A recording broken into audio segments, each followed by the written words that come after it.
Hello and welcome to a brand new Arseblog Arsecast right here on arseblog.com. How are you? Hope you're well. This is, of course, one of two podcasts available to you today. Out now, if you haven't already listened. There is a Premier League preview podcast. I guess you could sort of categorize it as that, but it operates in some broad strokes. With Ken Early from Second Captains, that is also available to you right now in your podcast feed, wherever you get podcasts. This one, however, is fully focused on Arsenal. We're looking ahead to the new Premier League season, assessing the business we did in the summer transfer window, looking at the various positions in the squad from goalkeeper through to attack and talking about how strong we are, where we might need to add something, if we need to add anything, as well as assessing some of the challenges that we might face in the new season. And we're just going to get on with it. And with me to do that from Football London, it's Kaynak. Hi, Kaya. Hey, Andrew, how are you? I'm very well, thank you. I'm very well. Let's just begin. We're going to talk about, obviously, the summer that Arsenal have had, the signings we've made, the strength of the squad or otherwise. We'll talk about all those things. But I suppose this morning we should talk a little bit about David Raya, and his arrival is something we've got used to over the last couple of days, but the structure of the deal I think is quite interesting. He's coming on loan from Brentford. Arsenal will have an option to make that deal permanent. I suspect it's an option they are planning to take regardless of what happens. But on the face of it, you know, it looks like a really, really good deal for Arsenal. They get a good goalkeeper. They've got real depth in that position. If he does well this season, you take the option. Everyone's happy, hunky-dory. Maybe Aaron Ramsdale's not that happy, but you know what I mean. From a football perspective, everyone's relatively happy. If it doesn't go that well, you know, maybe you can walk away. And he signed an extension at Brentford, which gives them a bit of protection in terms of his future. How do you view that deal?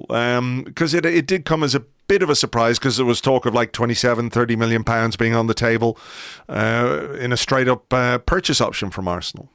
Yeah, I think maybe it was a case of some slight misunderstanding going on in terms of when the 30 million deal was agreed. I think sort of maybe people misunderstood the nature of it. But I think if it does turn out to be the way we've just been discussing the deal there, in terms of Arsenal having that £3 million option and then potentially going on to do the £27 million afterwards, it's pretty brilliant business, especially when you consider that Matt Turner left on Wednesday for a fee that could rise to 10 million. You're essentially upgrading your backup goalkeeper spot, if you can call it a backup goalkeeper spot. I'm sure we'll come on a bit more into sort of the competition between the two, but essentially for a £20 million net fee, you're improving the goalkeeping position and bringing in David Raya, who, you know, with all due respect to Matt Turner, is a much better option and much more accomplished and fits into the playing style that Mikel Arteta clearly wants to implement at Arsenal. And I think it's a really good piece of business. I've spoken to people at the club who've compared it to, I guess, the Martin Odegaard deal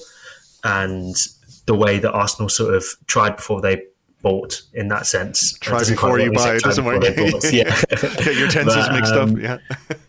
They basically they want to have a proper look at Raya, and I think, as you were saying before, it does seem at this point at least highly likely that the deal will become permanent next summer when the loan expires. But Arsenal are in a position where they don't have to necessarily buy Raya. So it's a smart move.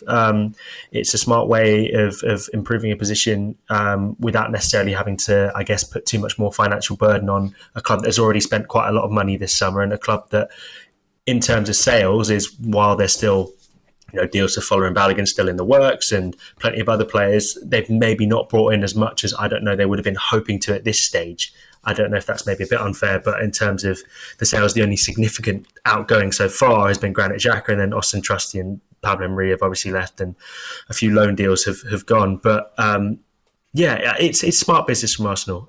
It's hard to view it as anything other than that right now, and it improves the squad for, as I was saying, a net price, which is, I think, when you look at the quality of player that David Raya is, a really good one. I mean, it does feel a little bit like they are. I mean, look, fair play in convincing Brentford that this was a deal that worked for Brentford, because it feels like it's one that really, really works for Arsenal, because they're kicking the vast majority of this financial burden down the line. You know, maybe you can, if you do the Raya deal on a permanent basis, you put it into a new accounting period, and you know it all makes a bit more financial sense in that regard. But you know, it's hard to convince another club that, you know, to do something that's basically in your best interest as a football club. They would have been saying, well, look, they wanted 40 million for David Raya at one point in this summer, and there were clubs interested. Bayern were interested, Tottenham were interested, Chelsea were interested. None of them at that price, of course, which then, you know, weakens your hand a little bit.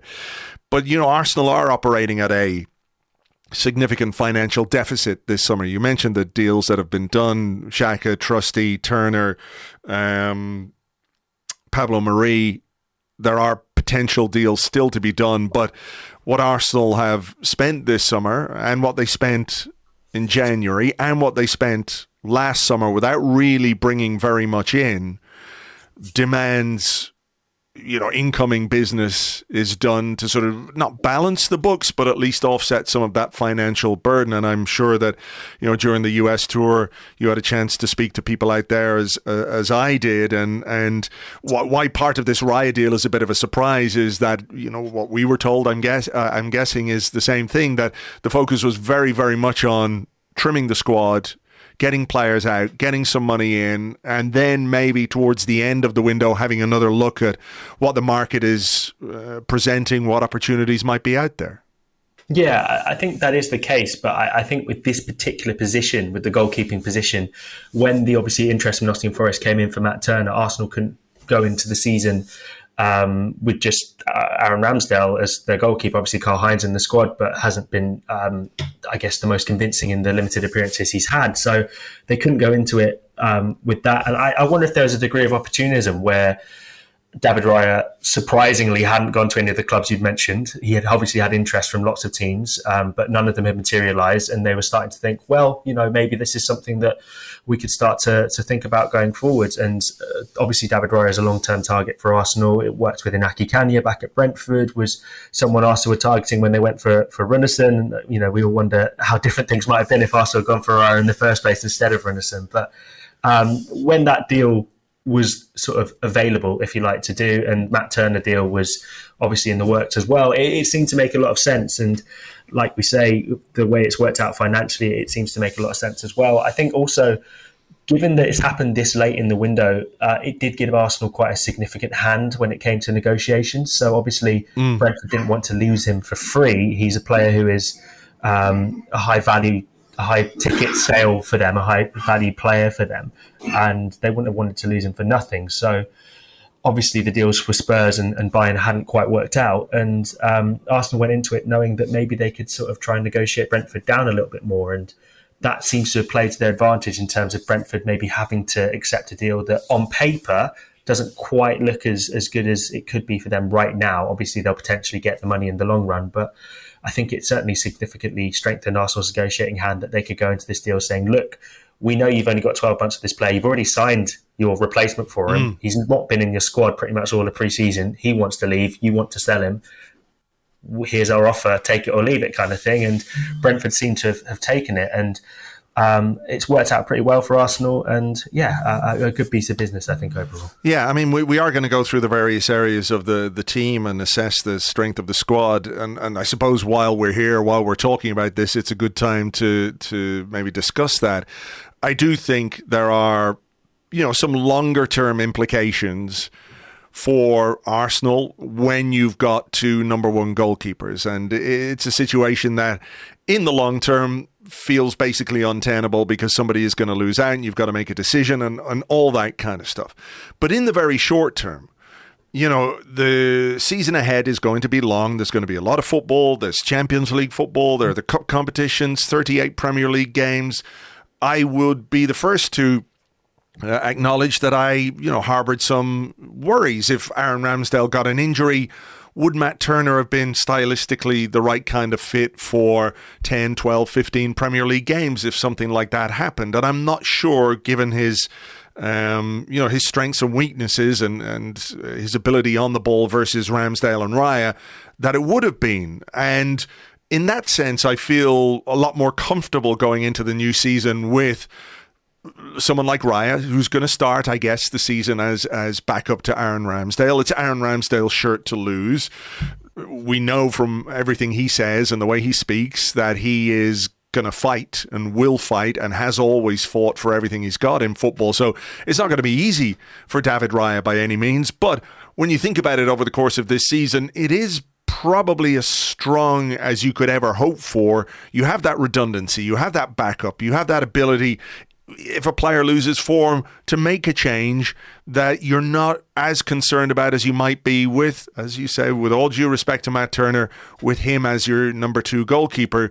You've basically got a pair of number ones who are going to scrap it out. And if you can make that healthy, and I'm not sure that's, as easy said as done, but if you can make that healthy, the winner will be the football team. Yeah, I mean, Arsenal have brought in, arguably as their number 2 goalkeeper this summer, a player that Bayern Munich wanted to replace Manuel Neuer. That is a position of considerable strength to be in.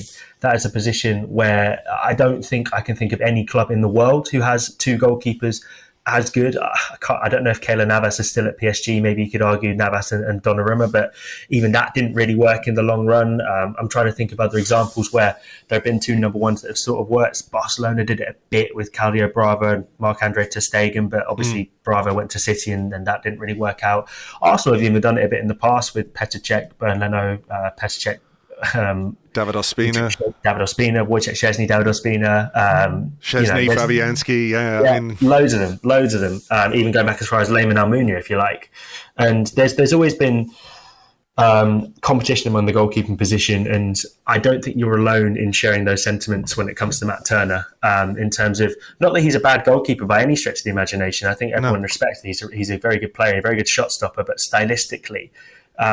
Let's say if hypothetically something had happened to Aaron Ramsdale for 10 games last season, in the Premier League, Arsenal would have had to change their entire way of playing, just as they did when William Saliba got injured and Rob Holding came in. It's not a slight on either of the players, they're just different players. And now Arsenal are in a much stronger position.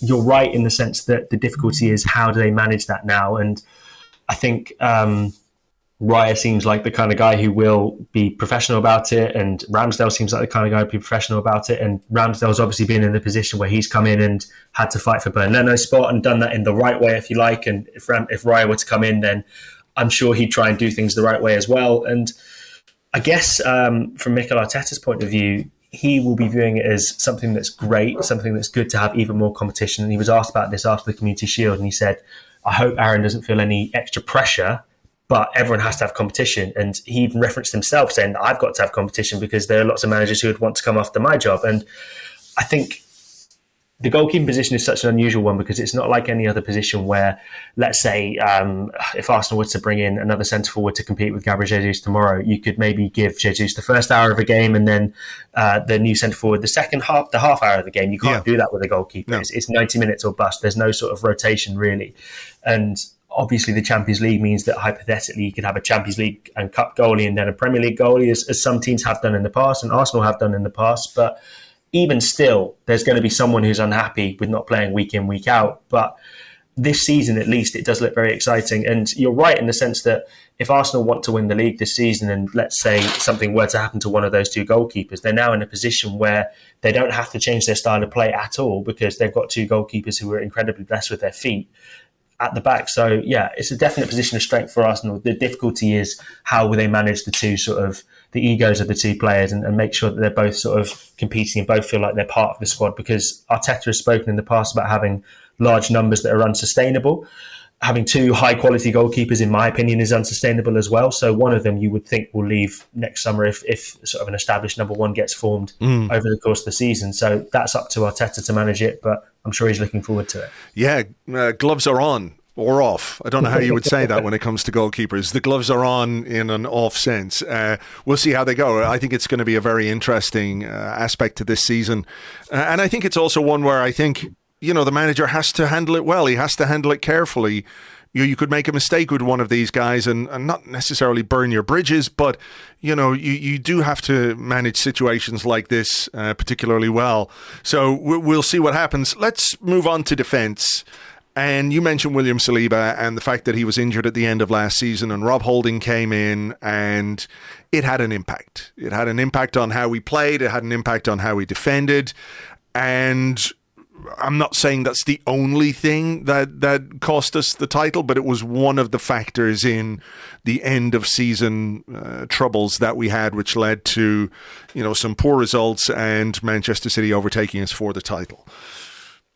It feels very much like Mikel Arteta's business, or, I say Mikel Arteta, but obviously there's more people involved. Mikel Arteta, Edu, the transfer team, the people who sit down and strategize and think about what they need, have gone out and done business which will ensure or should ensure that kind of situation doesn't happen again. There was, of course, the double whammy with Tomiyasu, and that had a big impact as well. But the way I'm looking at the defense right now is we've got, on the right-hand side, and this is going to sound a bit weird because Jurrien Timber has played on the left for most of preseason, but I'm guessing that, when everybody's fit, on that right-hand side, you've got a little trio, a little triangle of White, Saliba, and Timber.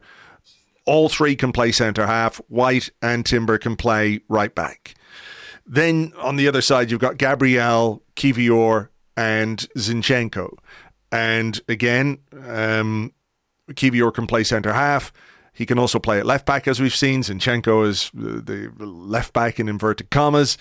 And then on top of that, you have Takahiro Tomiyasu, who's like our defensive Swiss Army knife. He can play in any one of those positions, in both centre-half positions, right-back and left-back, as we've seen. And that's not even mentioning Kieran Tierney and Rob Holding, who are still at the club at the time of recording. So I really feel like they have addressed the quality/depth issue in a very, very effective way.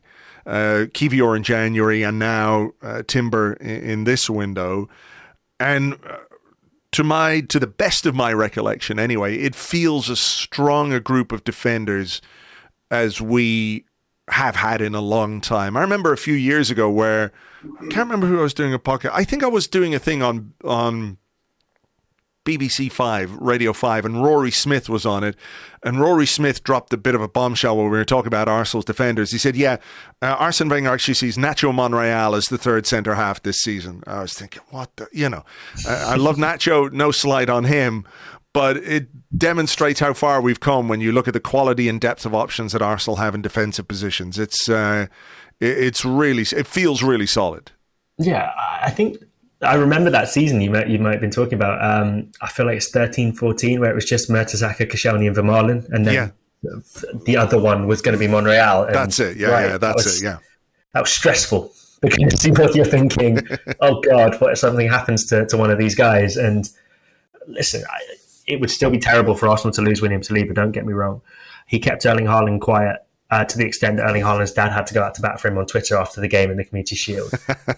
But now it's not as catastrophic if Arsenal lose William Saliba because, as we've seen in pre-season, Ben White can tuck in there, Tomiyasu can tuck in there.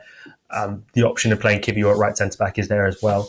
So, yeah, you're right. This is the strongest defence I can think of in a long time, to the extent that we're probably thinking, we could lose Kieran Tierney or Takahiro Tomiyasu, which just over a year ago would have been blasphemy to even suggest. Now Arsenal are in such a position via such smart and, able recruitment that they've got themselves into an area where they're able to now start to think about which defenders they could do without rather than which defenders they absolutely need and can't sort of be replaced. So I think from Arteta's point of view, what he'll be most happy about is, as the same thing with the goalkeepers as well, stylistically, he doesn't have to change his way of play if one of those guys comes in. So let's say Gabriel misses a couple games, Jakub Kivior comes in, nothing really changes.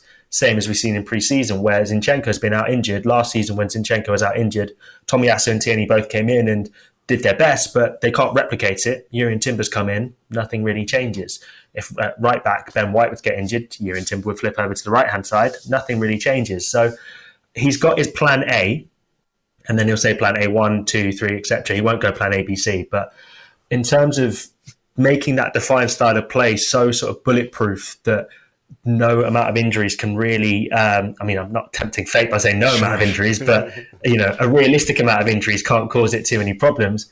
suddenly you've got yourself in a position where you don't have to change your style of play. And we always have to look to Manchester City when it comes to this Arsenal project as the comparison. And that's kind of the position they're in, where a lot of their centre-backs and defenders are very similar players and can all play anywhere across the back line. Even Kyle Walker has played a left-back on occasion for Manchester City when they've needed it. So there's definitely options there. There's definitely strength in depth there, particularly in the defence. And Arteta has referenced that in pre-season. He referenced it after the MLS All-Stars game. I think he's pretty happy with his defenders. So, yeah, very, very strong group of players. Yeah, I would not be keen to lose Tomiyasu, by the way, even if, perhaps his playing time might be limited. I just think the versatility he has would be really useful if we are in a position where a couple of injuries kick in and we've got to do that. And versatility, of course, is a sort of a byword for Mikel Arteta and the players that he's brought in, which brings us, to midfield. Again, really strong in terms of options. So you've got Thomas Partey at the base of the midfield right now, but you've also got Jorginho. You've also got Mohamed Elneny as a kind of backup there. Then you've £100 million Declan Rice, who I think is probably in the long term going to play deeper, but for now is playing in the 8. There's Kai Havertz, there's Martin Odegaard, there's Fabio Vieira, there's Emile Smith-Rowe. And that's not mentioning Albert Sambi Lokonga, who's probably going to go, but another option available to us right now. Quite how he's going to use all those options and in what way, we're not sure. I suspect it's something that will develop over the course of a season. We might see something emerge. I did think it was interesting when Arteta talked about being open to the idea of seeing how certain relationships develop over time when new guys come in, like Rice, like Havertz, that his ideas might change based on what happens on the training ground or what happens in certain matches. And even someone like Leandro Trossard can play in that sort of 8 position and has done a little bit as well. So depth, quality, replete with options, and it allows Arteta to implement that idea of tactical flexibility that he's talked about, being more unpredictable with team selections, because if you watch Arsenal closely, for the most part over the last number of years, you could probably pick the team that starts on Saturday, week in, week out, week in, week out. And I think he wants to move away from that a little bit. And we'll talk and touch on that a little bit more. But what's your take on midfield? Yeah, I get nervous talking this positively this long about how everything looks, but the midfield looks really good as well. And again, it's to the point where you're starting to think, there's so many talented players in there. How will he get them all minutes? That's the main issue, because in terms of options, again, last season, first half of the campaign, when Thomas Partey got injured, we were all very concerned because Mohamed Elneny is a good player, but he can't do what Thomas Partey can do. Jorginho comes in January, replicates it to an extent that by the end of the season, we're all discussing, do we actually need Thomas Partey in the squad even? And some people were open to letting him leave this summer. I think maybe the sentiment on that has cooled a little, but Declan Rice obviously played there, as you mentioned. And in that left 8 position, now Arsenal are in a position where before it was sort of, when Granit Xhaka wasn't in the team, it was a real concern, whereas now it might be Declan Rice, it might be Kai Havertz, it might be Emile Smith-Rowe, and obviously Martin Odegaard has sort of got the right 8 on lock, if you like, and Fabio Vieira is a decent bit of competition for him. So, yeah, the midfield does look very, very strong. And again, you spoke there what Arteta has been saying about wanting to be more unpredictable, and he wants his Arsenal side to be more difficult for the opposition to predict and to know what they're going to do. And we've gone from a position, like you say, where I do a predicted lineup article every game for Football London. And sometimes they can be very tedious because it's Aaron Ramsdale in goal, Ben White at right back, William Saliba, Gabriel, Zinchenko, Partey, Xhaka, Odegaard, Saka, Martinelli, Jesus. We all knew the lineup. It wasn't a difficult one to do. Now it's very difficult. And while that means I might have to focus a bit more while I'm doing my predicted lineups, that's a price I'm willing to pay, because I think it makes Arsenal a much more difficult opponent to face for the opposition. And sure, when we played Man City on Sunday in the Community Shield, no one knew how Arsenal were going to line up front. Would it be Trossard? Would it be Eddie? I'm sorry, we'll get onto the forward line in a second. I don't want to preempt it too much. But in midfield, again, we didn't know how Arsenal were going to line up. Would it be Rice in the 6? Would it be Havertz as an 8 or something like that? We didn't know. There's so many different options that are there.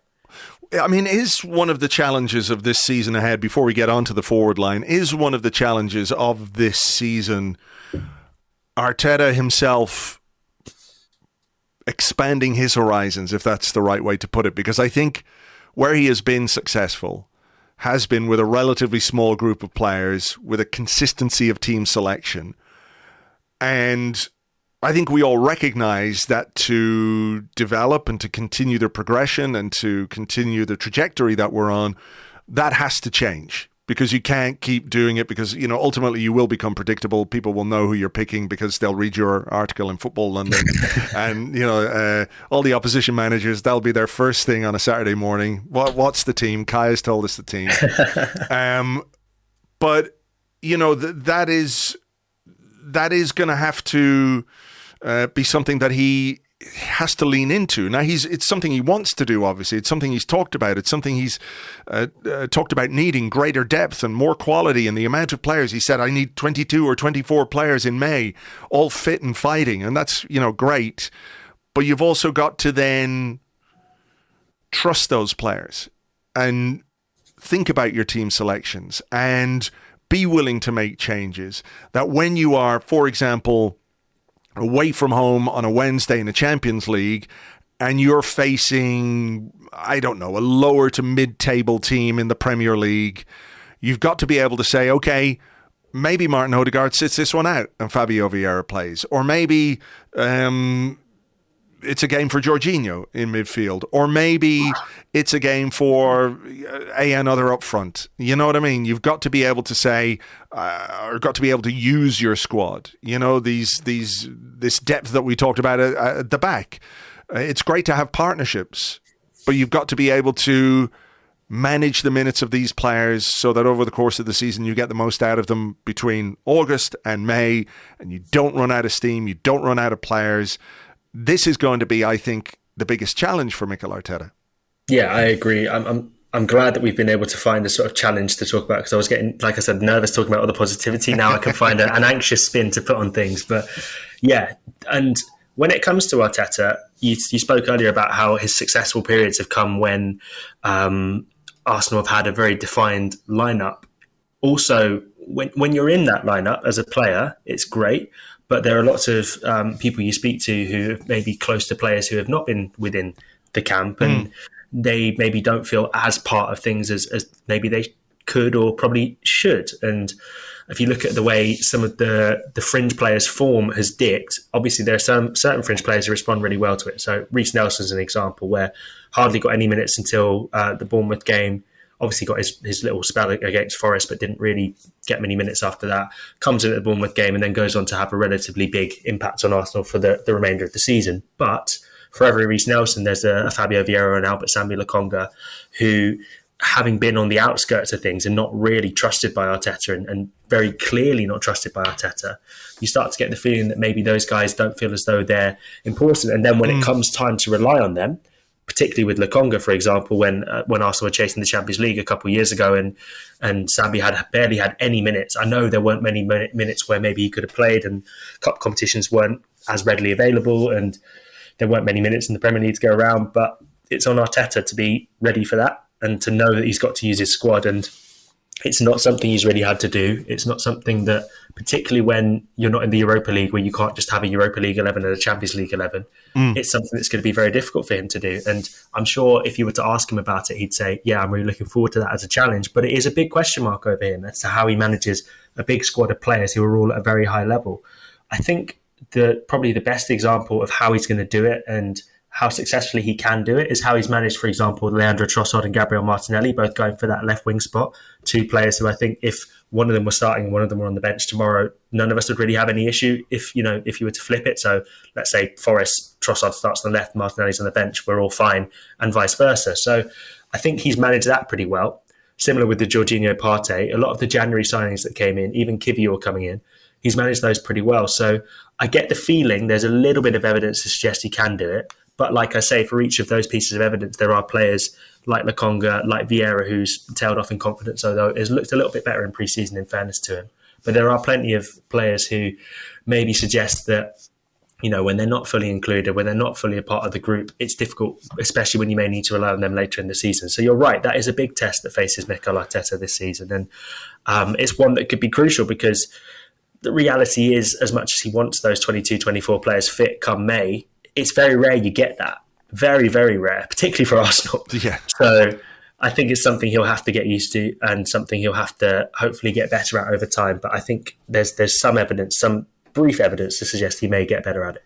What is your sense of how the forward options at Arsenal are perceived by Arsenal fans? Because I think this is really interesting, because you mentioned Trossard and Martinelli on the left. You could also put Emile Smith-Rowe out there. You could also put Reece Nelson out there, and that's where he's played quite a lot when he has got minutes. A lot of those minutes have been on the left. In the centre forward position, Gabriel Jesus is the number one. We know he's injured for a couple of weeks. Fingers crossed, it doesn't appear to be quite as bad as people had expected, so he could be back sooner rather than later. But you've got Jesus. We saw in the Community Shield he used Kai Havertz there. Eddie Nketiah is an option. Trossard is an option, who's played in that false nine. I'm not really including Flo Balogun because I think his departure at this point feels pretty much inevitable. The injury he had during preseason meant he couldn't really do much to impress or to sort of push himself into the thinking. On the right-hand side, you've got Saka. Nelson could play there. Martinelli has played there, although not recently. Havertz has played there quite a lot in his career, so he is another option. But my perception is that there's still a bit of a desire for something else, whether it is a backup for Saka. And I think that's really difficult. I think that's much more difficult than people think. I like everybody. I share the concerns like, oh God, he plays every game and he's going to just, break down at some point. I share those concerns like most people. But I also think that when you have an extraordinary talent in your team, they tend to play most of your games and most of your minutes, and you're restricted realistically about who you can have as a backup in that position, because anyone you try and sign is going, where do you want me to play? Right-hand side? Yeah, that's where Bukayo Saka plays. Yeah, I'm not going to play too much there. So it makes it difficult to recruit somebody, of the level that you might require. So on the one hand, you can say we should have some backup for Saka that is, competent or at the right level. But on the other hand, how do you convince somebody to come in and play there? But I've seen Arsenal try and buy wingers in the last few windows. There's been links to various players. I do wonder if that is something that they still might want, albeit predicated on getting some players out and getting some money in and making some space in the squad. So are you happy with the options that Arsenal have up front? Do you think there's room for something else? Even Havertz, even if he didn't do great against or do great for Chelsea in that number 9 position, does give you, even in terms of how you might shape up late in a game, a different kind of option in the 9. Yeah, the way I view the forward position and the potential acquisition there is sort of a cherry on the top kind of signing, where this Arsenal squad is already in a position where I think they're definitely ready to challenge for the title and in the Champions League as well. I think they've got the depth to do it, and I think they've shown that over the past season, and the addition of Havertz does certainly help that. But you're right, if there was one area in the squad where you probably are now looking, you're thinking, wow, if we could have carte blanche, we could have our dream Arsenal squad, where would we like to strengthen? It's probably the forward positions. And you mentioned a backup directly for Bukayo Saka. I'm sure if Arsenal are looking at a player, well, they are, they're not done in the transfer market when it comes to incomings, but like we say, it's all sort of ifs, buts and maybes, and depending on outgoings and incomings and, various transfer window domino effects. But I think it wouldn't be necessarily an out-and-out right winger who can only play on the right wing. It would be someone who'd come in and could play anywhere across that front line, which would be good for Arteta because he'd have lots of different options. And yeah, I think certainly there is a concern in a way that maybe in the midfield and defence we're not as concerned. Let's say, as we've referenced already, if Arsenal lose Saliba, we're not worried as much as we were before. If Arsenal lose Partey, we're not worried as much as we were before. But if Arsenal lose Saka, then there is a big concern because Reece Nelson could come in and play that position. And I love Reece, I think he's a good player, but he's very different to Bukayo Saka. If you put Havertz in that position, different. Trossard even in that position, despite not really having a weak foot, is a different kind of player to Bukayo Saka. So you lose something, and plan A, as we spoke about earlier in the podcast, does change. So yes, I think I understand why people are concerned. I think maybe the concerns are a bit overblown. I think when people are saying Arsenal need to go out and sign a forward, otherwise the season's going to be rubbish and they'll never do anything and they're going to crash out of the Champions League and they're going to come 8th and they might get lucky to visit the Conference League and hyperbolize like that.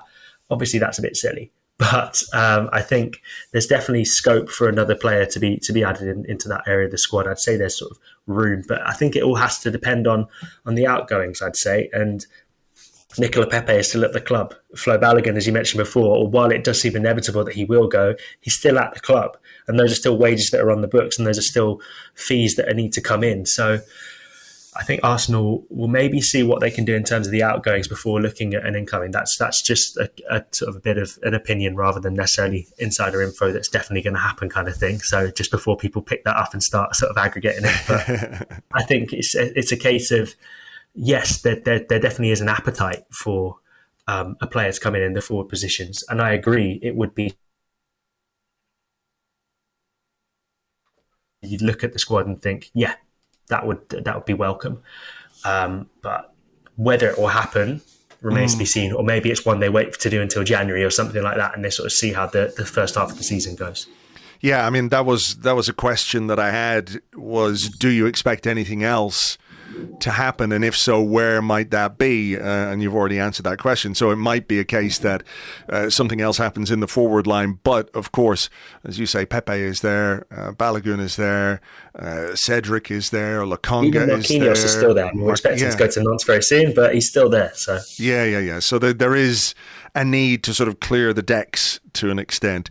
I mean, that being said, I mean, it feels, based on what we've been discussing, that we're both pretty comfortable with the squad that Arsenal are going into this season with. And that the issues that we had at the end of the previous season, where we had that game against Newcastle and then that North London derby, or it was vice versa, wasn't it? It was the derby first, then Newcastle. Ran out of legs, ran out of steam, ran out of options. To a lesser extent, that was true last season. I don't think that's going to be true going into this season. Even if you could make a case that in certain positions, you could look for an upgrade or look for something different or whatever. I don't think we are short of options. So on that basis, can Arsenal, even with the business that they've got to do in an outgoing fashion, can they feel happy? Should Arteta and Edu feel happy about where they are with this squad going into the opening game of the season against Nottingham Forest tomorrow? Definitely. This squad, as it stands right now, let's assume that David Raya is completed before the Nottingham Forest game, which I believe he will be. It's definitely a Premier League challenging squad. And that's all Mikel Arteta could ask for. He could have said at the start of the window, look, we need to improve in defence, we need another midfielder, and we need another sort of, whatever you want to call Havertz midfielder forward, that's up for debate. But all areas of the squad that Arsenal have wanted to improve this summer, they've managed to do so. So the areas of depth, which we all knew and we could all see, it's not like the Arsenal board and hierarchy would have been unaware of that. They were very aware of it, and they identified players where they wanted to go out and improve and get those players. And in each case, they got their guy. They didn't miss out on any of their targets. They got Declan Rice despite having competition from various other teams. Jurrien Timber had interest from elsewhere, but they got him. Kai Havertz had interest from elsewhere, but they got him. So they got the three players that they felt would be good to improve the level of the squad, and fourth, if you want to count David Raya as well, in goal. So the squad is in a position, I'd say, where Mikel Arteta can't necessarily really have any complaints that he hasn't sort of received the backing or anything like that. He can have no complaints. It's kind of over to you, Mikel. Now it's on to you to go and do the business, because this is a really, really good squad that's been built for him. Admittedly, a squad that he's trained up in a lot of cases, and players that maybe, for example, Aaron Ramsdale, who few saw as a great signing, but has now turned out to be a great signing. But still, it's over to him to now go out and do that and deliver, because for all the circumstances and for all the mitigating factors, when it comes to crunch time thus far in his Arsenal career, yes, he won the FA Cup, but you could argue it didn't quite go to plan for the Champions League race. It didn't go to plan for the title race last season. It's now on to him to prove and deliver. And I'm not using that as criticism of him, because I think we're all aware he's done a fantastic job. Mm-hmm. But there are still those question marks that he does need to answer. And I don't think he's necessarily got too many excuses as things stand, at least with the squad, not to answer them at the moment. Well, that's true. I mean, this is another factor that I think is going to be absolutely fascinating about this new season, is that, to some extent last season Arsenal were dark horses, if you like, that nobody really expected that level of improvement. And I think it caught a few people by surprise, and maybe it caught a few people by surprise internally. I think, I was looking at a top 4 finish. I thought that was realistic based on the progress that we made and based on the signings that we made last summer. I think realistically, top 4 was an achievable aim for Arsenal. Now, having pushed City really close in the title race, having beaten Man City in the Community Shield, and we know Liverpool beat Man City in the Community Shield last season, and that was no indication of what was to come in terms of the Premier League. But I do think there was a psychological element to Arsenal getting that result, even if it was slightly fortuitous in the way it transpired. I think it will benefit them. But there is now a measure of high expectation about Arsenal, being tipped for the title by certain pundits, having spent the money that they spent on high-profile players, international players like Rice and Havertz and Timber, on top of what's already been spent, on top of the progression, on top of the development of this team and the trajectory which is going like this and this and this. At a certain point, of course, you can only go so high, and Arsenal still have a little way to go. But I'm not saying there was no pressure last season. That would be completely wrong. But I think that sort of catching people by surprise thing and that momentum that we took into the early part of the season and then carried on we came a little out of the shadows. We're not in the shadows anymore. We are very much in the spotlight. I mean, is that something that players at this level should be concerned about, or is that something they would relish, that we are pushing at the top of the game? This is where we want to be. We want to be the best team. We want to win the title. We want to push for the Champions League. And we understand that with that comes a certain level of pressure. It is something that we're going to have to deal with. Yeah, for sure. So across the US tour and across all the preseason tour, when you're with a press pack, you learn to love the narrative. We love a narrative in the press pack. And the big narrative was, well, the pressure's on now. What are you going to do about it? And whenever you've asked anyone, so it's not just Arteta we've been asking about that, it's players as well. I remember we asked Eddie Nketiah about it in Germany, we asked Martin Odegaard about it in America. Loads of players. I lose count. We've lost a lot of them. And the same question, and almost all of their answer have been, that comes from outside. That's outside noise. We don't put too much pressure on ourselves internally. And you'd expect them to say that, because they're not going to say, oh yeah, we're really feeling the pressure. This is terrifying. Sure, we're going for a Champions League and a Premier League. We've never done that before. Oh God, what are we going to do?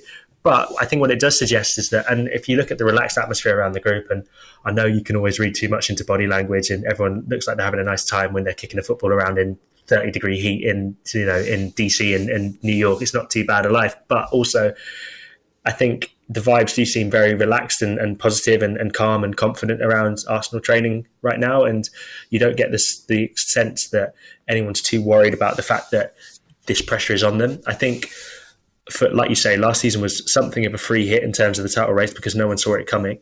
But when you talk to people within the squad, they always say, well, we had the belief that we could do it, even if anyone else didn't. So they'll always say, oh, we always thought we could go for the title last season. It was you lot who thought we couldn't. We never said we couldn't.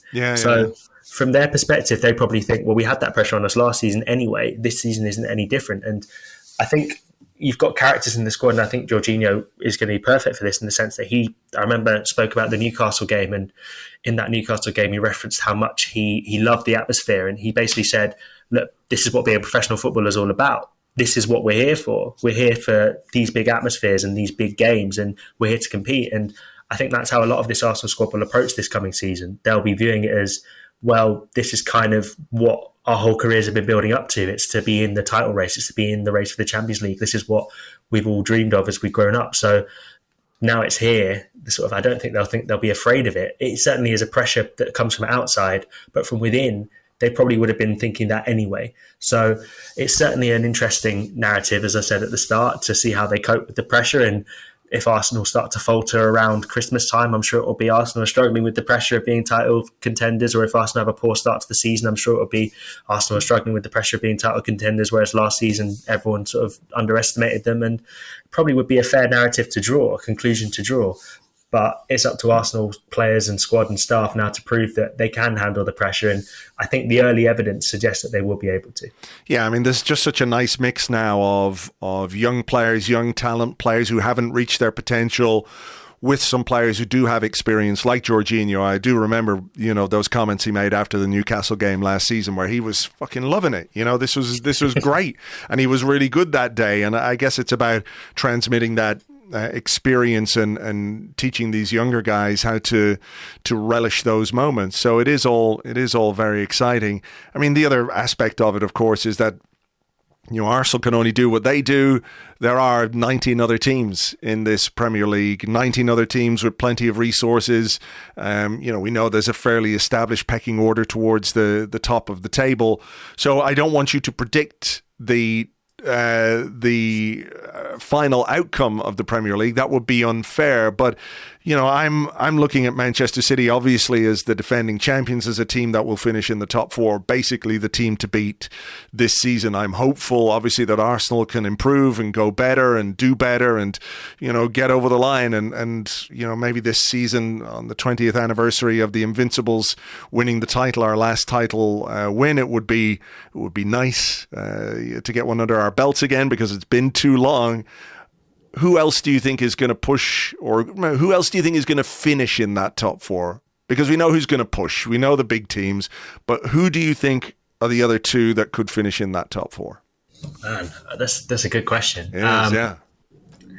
By the way, let me just fill you in if you haven't. At the time of recording, the story just broken that Liverpool have outbid Chelsea for Moises Caicedo. Oh, wow. No, I haven't seen that. So there you go. That does change things ever slightly. It does. Because I was going to put Chelsea in there, but I might not do that now. And Harry Kane, of course, Tottenham have accepted a bid from Bayern. It's we don't know if Kane is going to accept or not, but that's another aspect to what's going on. I mean, just from an opinion point of view, I think Kane would be mad not to. I agree, yeah. Completely. Think, if you spent your whole career saying, I want to win trophies, I want to achieve all these things, I've got this ambition, and then the opportunity comes and, you bottle it, then, what has this all been about? Why have you even bothered sort of flirting with all these clubs if you're not even going to go? But that's a separate story, and not the question you asked me, sorry. So everyone seems to forget about Newcastle in this chat, and I think they have to be considered, but I'm going to go for maybe a basic answer in the sense that I think Manchester United will be in there, because I do think, despite the fact I dislike a lot of their players, I think Ten Hag is a really good manager, and I think he is actually doing some quite good stuff with them, and I think they're heading in the right direction, and I don't think they maybe get as much scrutiny as they should do, especially given the money they spend, and I think there should be a lot more focus on that. But I do think that they'll be in and around it, maybe sort of the best of the rest kind of thing, behind Arsenal, Man City, looking for that third place. And then you're looking at Chelsea, who I think will be good this season. Even if they miss out on Caicedo, I still think they'll be a good team. I think Poch is a very good manager, and I think they've got some good players. And I know Nkunku is a big loss for them in terms of the injury. But I just think they don't have any European football to worry about. We saw how much that helped Arsenal, and we've seen how much that helped Leicester all those years ago. So I think they could be in and around it, but I'm going to go for Liverpool now, just having heard that. I think they are on the right path, and I think Klopp is an exceptional manager. I think they do have some exceptional players still, and if things click, then they could really be a team that are certainly doing well this season. I don't think they'll be challenging for the title, just because I think, like Arsenal a couple of seasons ago, they lack a bit of depth, and maybe they're struggling a bit like how Spurs have done recently from not having invested at the right time, where Arsenal have done that this summer. I think Liverpool are a cautionary tale of what happens if you don't invest at the right time. But they have invested a bit in the midfield, and I just think that they're on the right track under Klopp. And so, Man U third, Liverpool fourth would be my prediction. But I look forward to coming back in May and being proved horribly wrong. All right, well, we'll do that. Hopefully, neither of us are wrong about our aspirations for Arsenal and for the season ahead. I look forward to reading your predicted lineup for the first game of the season. We better leave it there for now, Kaya. Thanks very much. Thank you. Thank you very much indeed to Kaya. You can find him on Twitter. He is at Kaynak97, at Kaynak97. And of course, predicts Arsenal's lineups for Football London, as well as some other stuff too.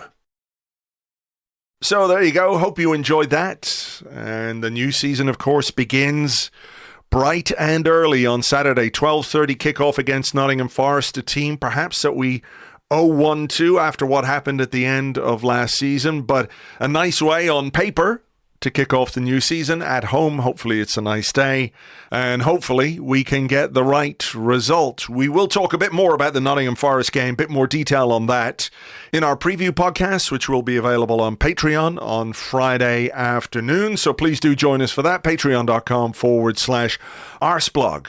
Are you ready? I hope I'm ready. There's a lot to do.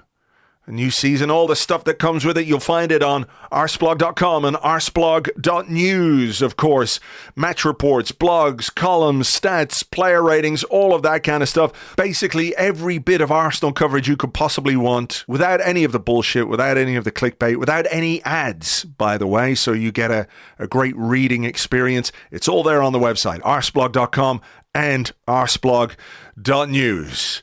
Let's keep fingers crossed for the weekend. We can get the right result, right performance, and all the rest of it. James and I will be here on Monday with the first Arsecast Extra of a brand new Premier League season. Please do join us for that. In the meantime, have a great weekend, and we will catch you on the next one. Until then, cheers. Bye-bye.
And as we enter the final minute of this game, Mikel Arteta is turning to his bench, and Arsenal's injury crisis has been well documented over the last number of weeks. They're down to bare bones, and that is reflected in the decision to bring on Win the Dog. Gabriel Jesus traipses off. It's been a difficult day for him, but can Win get the goal that Arsenal need to win the Champions League for the first time in their history? It's Saka on crutches down the right-hand side, plays it inside to Martin Odegaard, head to toe and a plaster cast, but he still has the craft. He's looking for movement. There's none forthcoming. Win is having a wee on the grass, but she's making a move into the penalty area. Odegaard spots her with the ball, and there it is! She snouts it home! Arsenal have won in the dying seconds! The